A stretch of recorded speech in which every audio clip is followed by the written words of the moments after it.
You know, it's funny, I've made a lot of videos about games on the eShop worth buying, and probably too many videos because I'm out of games. I've talked about them all already. I'm gonna have to look to the future.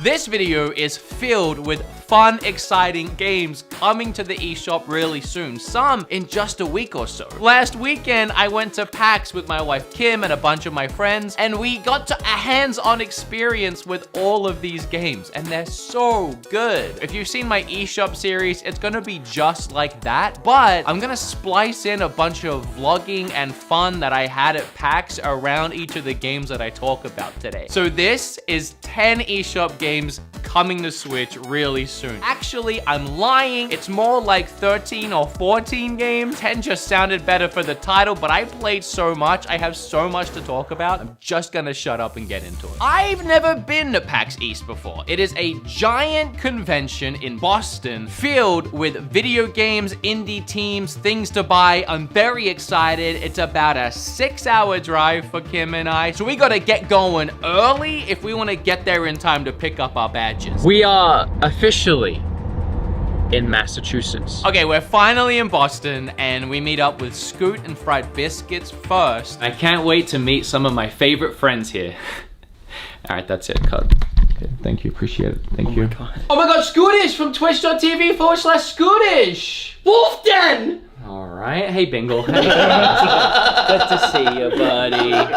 We gotta go get our badges before it's too late. We got like half an hour. All right. And then as we're walking to PAX, who do we see already walking back from PAX on the other side of the street? It's Bob and Hannah. And they were also filming. So it was like a double filmception from across the street. We were just going to PAX to pick up our badges. I didn't think we were gonna see anything of the actual show floor, but right at the front, they had the Zelda Tears of the Kingdom display. Going into PAX, Nintendo said they weren't bringing anything Zelda related, so just the fact that this was here was still really cool to see. I don't think I really have to tell you guys about Tears of the Kingdom. We're obviously all super excited for this to release. As soon as it drops, I'm gonna be live streaming it on Twitch, probably my entire playthrough. Obviously, one of the most exciting games of my life. But we're here to focus on these cute indie gems coming to the eShop. So PAX is closed, but we can take a look out into the empty venue, and it is massive, and it's just filled with these booths and games and lights. It looks insane. I haven't mentioned this yet, but Kim and I have been battling a lot of anxiety, and as I stood here, I was just imagining the amount of people that might be on the floor. That didn't sit well with me, but the actual sight of everything there itself was really cool. Okay, it's day one, and it's very packed. And the fact that we're even attempting this, I'm proud of us. It's packed. It's packed. I was trying to be sweet. Thank God I thought that same joke. And she made a joke. All right, we got a signing in half an hour. Let's get down there. Bob and I had to go and do a fan signing, which was a ton of fun. We were stood there for like an hour and a half, meeting so many people. It was technically a Nintendo fan signing, although the sign did say Wolfden/Nintendo. Maybe I was just crashing his signing. I'm not sure what happened there. But it was so much fun getting to meet some of you guys. This whole weekend was a blast meeting people. But anyway, finally, our first game, I beelined to one of the ones I wanted to play so badly, and that was Rift of the Necrodancer. That is the same team behind Crypt of the Necrodancer, and they even bought a huge add-on pack called Crypt of the Necrodancer Synchrony? Am I pronouncing that correctly? So Rift is a spin-off of the Necrodancer games, which those games are notorious for their incredible soundtracks and kick-ass music. Many of us played Cadence of Hyrule, and that's the same team. In fact, it's a spin-off of Crypt of the Necrodancer, just reskinned with Zelda. Rift changes up the rhythm game genre and heads to a classic Guitar Hero-esque format, and at first glance, I wondered what was going to make this one special and stand out from the crowd. But right as I started playing, suddenly all the pieces started to fall into place. Pun not intended, because that's kind of what you do in the game. Because you don't just hit notes and beats on the timeline like you would a Guitar Hero game, but you're actually attacking enemies. And sometimes enemies will have extra health, which makes them go back up the timeline, and you need to hit them again. And different enemy types behave differently. Bats will not only go back up the timeline, but they'll flutter side to side quickly, or skeletons will dance their little butts back up the way of the timeline. So this makes the gameplay really frantic, with quick and sudden changes to the way you thought you would have to play the song, but it all lands perfectly on the beat with the incredible music. It also gives me WarioWare vibes in that after each traditional battle, there are rhythm-based mini-games like yoga stretching or dodging attacks in a boss battle style. I had a lot of fun playing this one, and I look forward to it releasing as well as the Crypt of the Necrodancer DLC. Also, while I was at their booth, I went ahead and grabbed a little Cadence figurine. They were like 20 bucks each. Yeah, look at this. It was like 20 bucks. It's so cool. But moving on, right next to this little group of games, there was one I have been dying to get my hands on, and that's WrestleQuest. I love RPGs, but I'm also a massive wrestling fan. Here's a picture with me and Ethan Page from AEW. We're friends. I could message him right now and say, hey. Oh, you don't believe me? I said, so how you doing? Everything good? We'll see how long it takes him to reply. Anyway, WrestleQuest. I've been keeping tabs on this one for a while. I've even been putting it in my upcoming Switch game videos because I've been so excited. I was lucky enough to play this one at PAX with the developer watching over my shoulder. No pressure. Took like 2 seconds. We're besties. What I loved most about my time playing was the turn-based combat within the ring. It's a WrestleFied JRPG, but then the really nice feedback loop of using wrestling to solve one of the problems with JRPG design that you have to solve and overcome, which is first order optimal strategies. As much as you have to pick the performant move, you also have to put on a good show and use good variety. Otherwise, you start getting penalized or you don't get the buffs and stuff like that. I mean, you shouldn't just spam the same move over and over because just like if you're watching Adam Cole versus Kenny Omega, it wouldn't be very interesting if Adam Cole just kept lowering the boom the whole match while Kenny Omega kept trying to hit the one-winging angel again and again and again and again. Although honestly, that might actually be interesting. I would watch that. I would still watch that. I like that once I selected a move, I had an extra option of hitting another one if the opponent bounced off the ropes. At that point, it's all done with quick time button presses, and that really helps the match feel like it's flowing. There's tag teams, taunts, learning new moves, of course, unlocking more wrestlers to fight with you. You can even explore outside the ring too, which gives me a lot of Stardew Valley vibes with its art style. I love the art style. It's very Stardew-esque. Thank you. It's gone through like some iteration over time. The original spec for it was actually a retro project, like very literally going to be on a SNES cartridge. Yeah, I don't even know if we could fit the main character on a SNES cartridge now with the number of sprites that he has. With it being such a long game, I'm sure there is a lot to do and so much more to explore. Would you say it's a game that anyone can play or just wrestling fans? We've had the feedback from JRPG fans saying that they're checking out wrestling now, and also wrestling fans saying that this was their first JRPG and they're checking it out now. Wow, that's really cool. I love that. They even allowed me to step in the wrestling ring that they had brought. This was a real wrestling ring that wrestlers were wrestling in through the weekend. I don't know what I'm supposed to do now.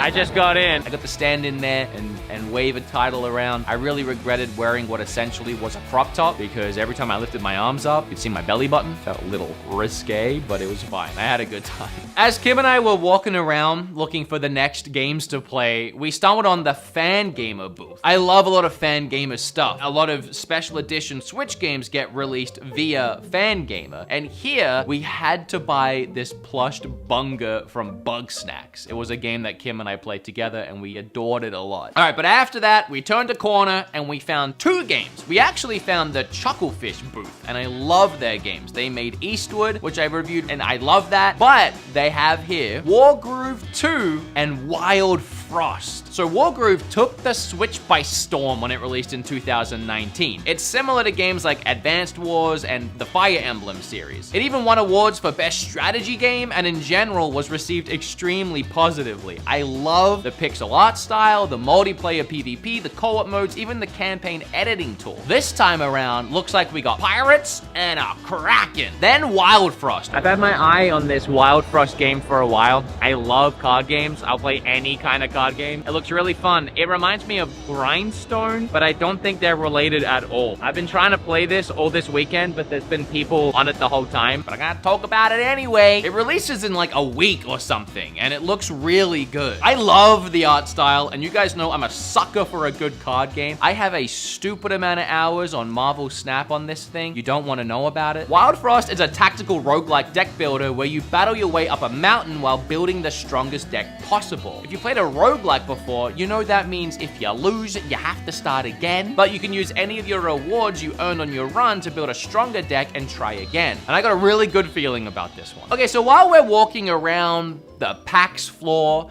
I got a tweet pop on my phone from one of my other best friends, Donkey. Okay, I don't actually know Donkey, but he tweeted that he was at PAX and he brought his game Animal Well. So of course I wanted to play that. It's Big Mode's first game. I also wanted to try and meet Donkey, so we scurried over there. Animal Well is a 2D platformer Metroidvania with a dense, interconnected labyrinth to explore. So yeah, what really impressed me was the game didn't need constant pop-up tutorial screens or how to play guides. I liked that it didn't tell me anything. No instructions, no tutorial, and it's just like, figure it out. It was just intuitive and confident in its own game design, which reminds me a lot of classic Nintendo games. The small details like light bouncing off of moving platforms or the way water droplets impact with the wells of water, it really makes the game stand out visually. But yeah, I didn't get to play it for too long, mostly because I didn't want to take up space on too many of these games for too long, but also because people started saying, "It's Donkey's over there." And I like peered over the top of the monitor and I was like, oh, gotta go see him. That said, not much was said. Donkey is a man of very few words. So when's the game coming out?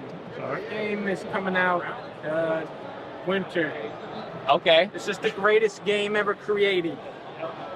This is the only video game that you should ever play again. And then looked at me blankly, kind of panicked, told him I was a big fan. I do actually want to talk to you. I'm a big fan. So I actually am a huge fan. I've been watching your channel for a long time now. And if you're watching this, Donkey, for the third time, I'm a big fan. There's one more game that I'm scheduled in to play for Friday. It's just not at PAX itself. It's across the street in a hotel, which when I found that out seemed very sketchy, but Bob told me this is something that happens all the time where a lot of these indie teams, they can't afford actual floor space, so they just rent out like a big suite in a hotel across the street and they set up there. So to make sure that I didn't get moited, Kim, Scoot, and Biscuits came with me and we all went up to play Bread and Fred. Bread and Fred was a heavily talked about game leading up to the weekend, at least with my group of friends. We all wanted to make sure we played it as it just looks like one of those games that will blow up on Twitch and YouTube when it releases. It's a two-player game where you play as two penguins bound together by a very short rope. Help!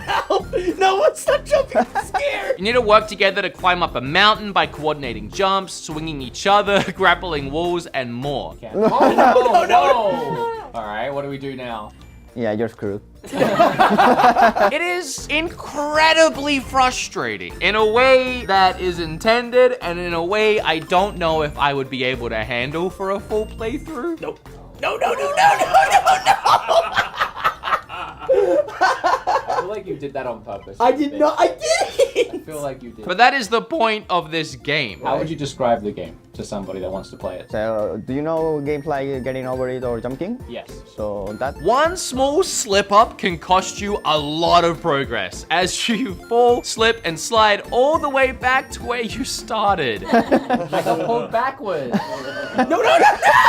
Fred is very upset. The thing that made it a little bit more frustrating than it would have been normally is having the guy that made the game over your shoulder laughing at you constantly every time you mess up. I'm glad they were having a good time.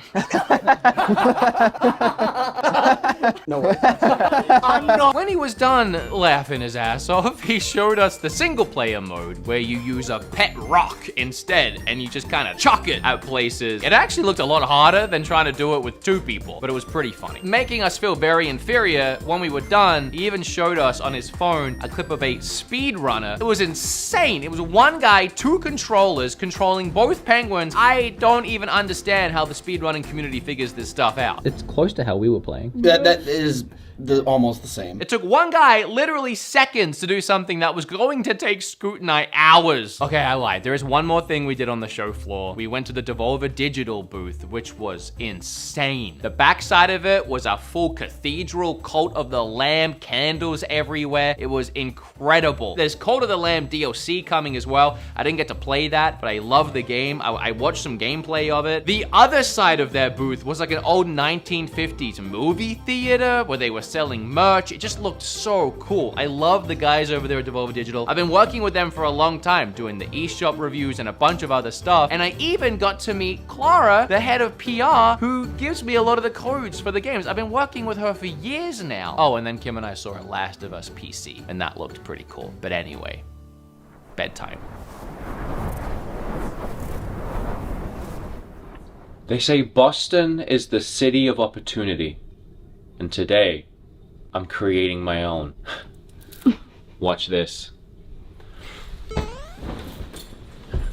Call that the flippy dippy. Day 2, baby. Okay, day 2, Saturday. The crowds weren't too bad day 1 on Friday, I guess because a lot of people might have been at work. Saturday, people have the day off work, and it was busy. When Kim and I first walked down to the floor, almost immediately we had to take a step out. And our anxiety bubbled over a little bit. We needed to have a breather, but fortunately, after the first breather we took, we kind of just calmed down, and then we plowed right back in, and we played so many games. The first one was My Time at Sandrock. My Time at Sandrock is the second game in the My Time series, with the first being My Time at Portia, or Portia, I can't say words. And that game was a fairly popular Switch release. They're both sandbox simulation RPGs, and they remind me of like a 3D Stardew Valley. They have farming, building, romanceable characters, you know, that stuff. Stardew Valley stuff. Sandrock takes place on a map 40% larger than Portia, and looks to dive even deeper into the mechanics that made Portia so popular, but I didn't actually get to play My Time at Sandrock, so I can't tell you much about it. The demo that they set up here was this weird in-game event. I had to scurry around and try and pick up presents falling from a blimp before other NPC characters got them. The idea was cool because when I picked up enough presents, he gave me a real-life stamp on a real-life piece of paper and said, take this to blah, blah, blah, and you'll get a prize. And I was like, that's cool. Never found out where I was supposed to take the piece of paper, and I never actually got to play the game. Just this weird event. So I can't tell you much about it, but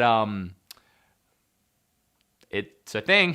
Speaking of games I didn't get to play, the same area had a ton of games that only had one stall each, and I just couldn't find time to get on them. But man, there was one called Extremely Powerful Capybaras, which I hope comes to Switch because it looks like a multiplayer version of Vampire Survivors, and it just looks really cute and fun. And then the other ones in this area were like Goodbye World, The Courier, Blade Assault, and then Gory Cuddly Carnage. I wanted to try and sneak in here, but there was a kid playing for like forever. I will say though, this little guy was cracked at the game. It was making the gameplay footage look really sick, and at least that I appreciated while I was filming. I want to talk about this game anyway because you'll see why. It looks wild. I'm actually shocked that this one's coming to the Switch because visually it looks a little too impressive for the console, especially with how fast-paced the action is. I would call this one a hack and slash, but the devs are calling it a skate and slash, where you play as an adorable murder cat in a world of extreme toys and cute corruption with loads of blood, dismemberment, glitter, and fur. Are you convinced yet? Because I am. The world design is sick. It's like a cyberpunk,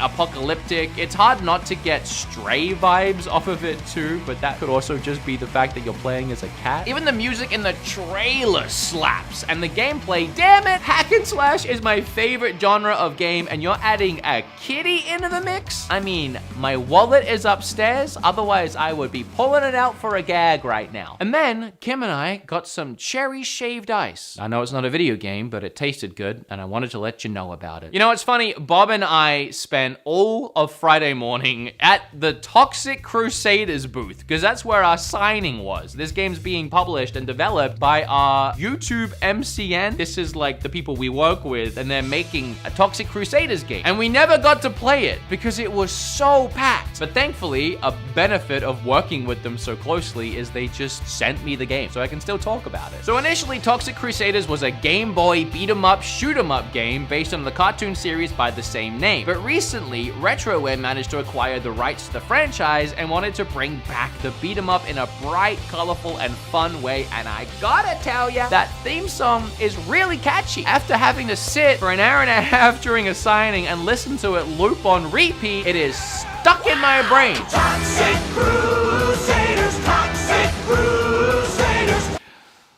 Help. There's 7 playable characters, and you can have 4 players beating their way through the streets at once. If you enjoyed the recently released TMNT Shredder's Revenge, you'll probably know what you're in for here and love it just as much. Each character has their own unique moves and powers. There's comic book cutscenes featuring the voices of Team 4-Star, and visually it looks right at home on an old 90s arcade machine. While we're talking about games that were on the floor that we didn't get to play, but the dev was nice enough to send us the game in after the fact so I could play this one at home too, Elsie. So Elsie is actually Gerard the Completionist's game. We did have him on our Nintendo podcast episode recently, which was easily my favorite episode of the podcast we've ever done. But anyway, we talked about his game. Gerard described the game as Dead Cells meets Mega Man, but I'd also throw in Risk of Rain, just because of the insane amount of items and abilities you can get and stack. It's a roguelike, and as you platform around destroying enemies, you pick up more and more items and weapons and abilities, and also you level up as you play, so you can upgrade your abilities even further. At the top of your screen, you'll see all the upgrades and items you've stacked, and just like Risk of Rain, it can start getting really crazy as you soup yourself up to insane levels. I also appreciate there's a parry button, which lets you skip damage altogether, and you can even parry while dashing if you want to dash through attacks or hazards. I'm looking forward to seeing this game finished. So, quick story, the Mario van, they made the Mario van, and now it's here at PAX, and we got to go see it, and the keys were in it. And Scoot and I tried to open the door, and we had a moment where we were like, we could steal the Mario van right now. The keys are in the ignition. We're thieving. We could literally just... back, so it would also be a kidnapping,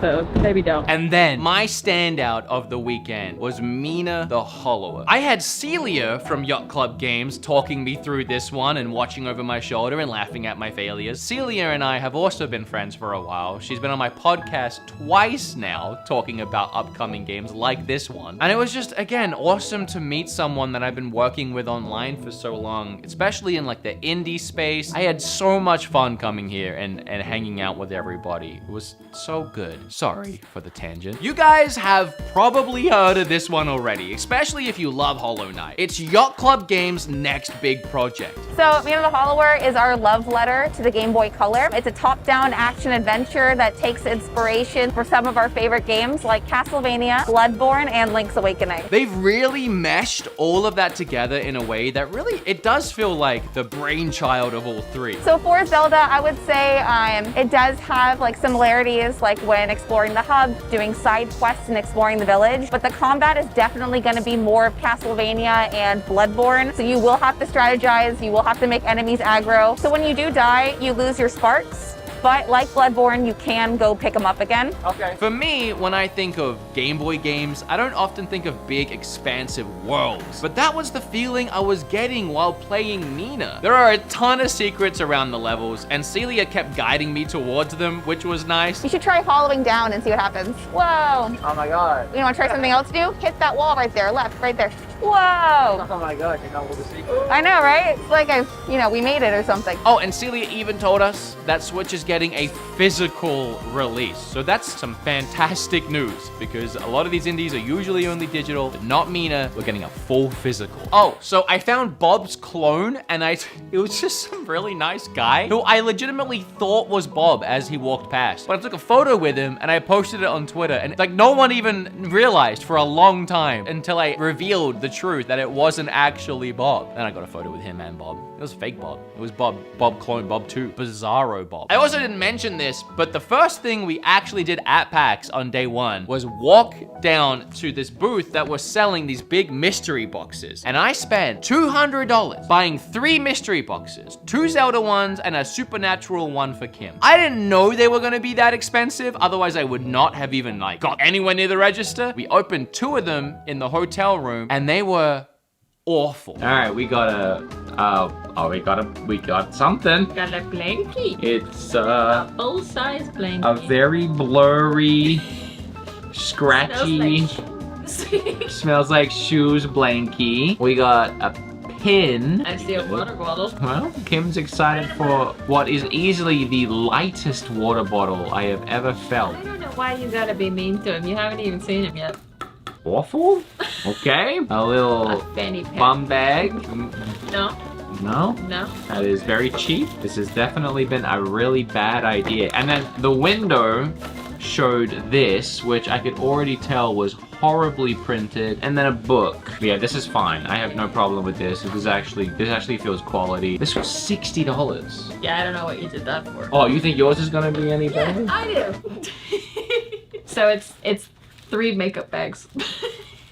Just 3 bags? Oh my god. We were robbed. It was that bad and cheap and knockoff and awful. I didn't get to open this one because it was in Bob's room all weekend because I put it on the podcast set that we had made. And I wanted to open it now. This is the Breath of the Wild Zelda Collector's Box. Okay, this one has a drink thing. Okay, this isn't even real wood. This is plastic. If this was leather and this was wood, this would be sick. Then we have a bento style snack box, Champions pin set. We've got some Zelda stickers. Yeah, this one's actually okay. Oh, this journal's pretty nice too. This one's definitely the best out of all, like the other ones are gone. We threw the other ones away. So my $200 of value is dependent on this box right now. This is actually, yeah, this is like fake leather, but it is actually very leathery. Yeah, this is nice. This is a nice little book actually. Oh, we got a pen to write in the book with. And then I think the last thing is like a satchel. It feels a bit cheap, but it's big and it's honestly better than any of the other bags that came with the other one. Is it worth $65-ish?